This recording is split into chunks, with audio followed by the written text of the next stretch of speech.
কি বলেন, রাগ হয়ে গেলেন?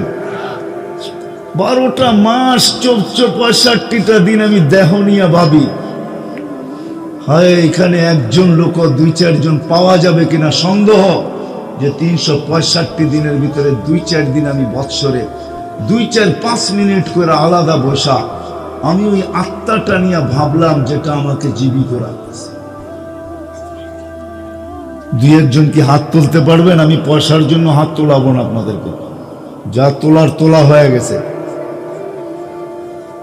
কেউ হাত তুলতে পারবেন না যে আমি বৎসরে 2-4 দিন 2-4-5 মিনিটের জন্য বসা ভাবছি যে আত্মাটা এরও কি কোনো জিনিসের প্রয়োজন আছে কিনা, এরও কোনো জিনিস দরকার আছে কিনা, অথচ এ আমাকে জীবিত রাখতেছে।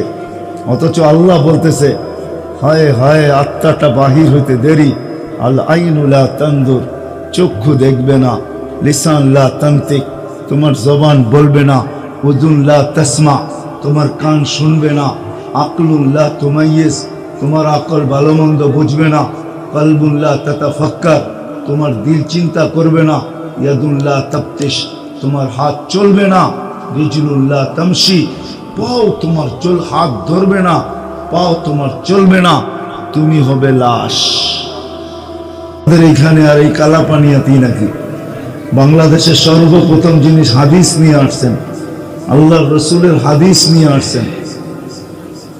আল্লাহর রসুলের যিনি হাদিস নিয়ে বাংলাদেশের সর্বপ্রথম আসছেন, আগের কথা বলতেছি না, এই শতকের কথা বলতেছি। 100 বা 150 বৎসরের ভিতরে সর্বপ্রথম যে হাদিস নিয়ে কি করা হয়, উন্নত বাসস্থান কি করা হয়, উন্নত সোসাইটি কি করা হয়, উন্নত এরিয়া কি করা হয়, সারা দিন ভাবছি আমি উন্নত উন্নত উন্নত উন্নত।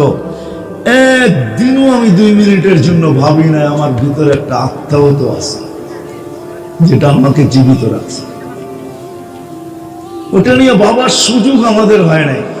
এটার পিছনেও আমরা হয়তো জবাব দিব, একটা যুক্তি দিব যে তো আমি তো 24 ঘন্টাই ব্যস্ত থাকি, ভাববো তো ভাববো কি করে, বাদ কাপড় বাসস্থান নিয়ে আমি 24 ঘন্টা ব্যস্ত।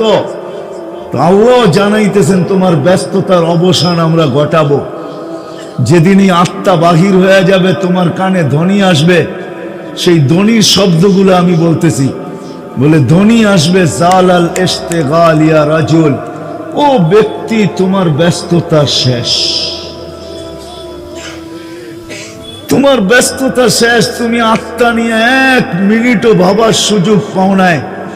ব্যস্ততাকে তুমি দেখাইছো। যুবকও বলছে আমি ব্যস্ত, নারীও বলছে ব্যস্ত, পুরুষও বলছে ব্যস্ত, সর্বস্তরের সর্বশ্রেণীর এবং সর্ব পজিশনের মানুষ আমরা বলছি ব্যস্ত। তো আল্লাহ বলে ধ্বনি তোমার কানে আসবে, সেই ধ্বনির শব্দগুলো আমি বলতেছি, জালাল ইশতিগাল, তোমার ব্যস্ততা শেষ। কিন্তু ফেরেশতা আরেকটা শব্দ বলবে, বাকিয়াল ওয়াবাল, সব গাঠি তোমার সামনে, যাদের জন্য তুমি ব্যস্ত ছিলে 24 ঘন্টা, আর যাদের ব্যস্ততা নিয়ে তুমি ছুটতে থাকতে, ওরা তোমাকে কবরে দিতে দেরি, ভাগতে দেরি করবে না। কবরে দিতে দেরি, ভাগতে দেরি করবে না। এইখানে এমনও মানুষ আছে যে বৎসরের পর বৎসর হয়ে গেছে, কিন্তু একদিনও 2 মিনিটের জন্য বাপের কবরের সামনে দাঁড়ায়া 3 বার সূরা ইখলাস, 1 বার সূরা ফাতিহা পড়ার সুযোগ হয় না। এরকম লোক নাই এখানে? রাগ হয়ে গেলেন? রাগ হবেন না, ঠিক না?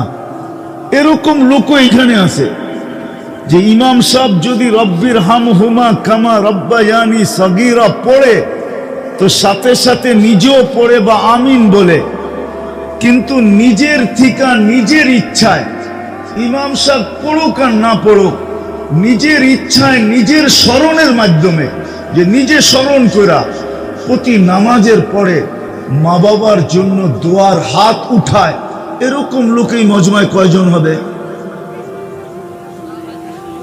রাগ হয় না সন্দীপের মানুষ,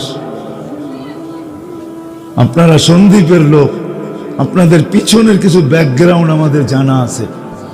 এইখানেই ওই ব্যক্তি জন্ম নিয়েছিলেন যাকে দারুল উলুম দেওবন্দ চিঠি পাঠাইছিলেন, চিঠি যে ওয়াজিহুল্লাহ চলে আসো।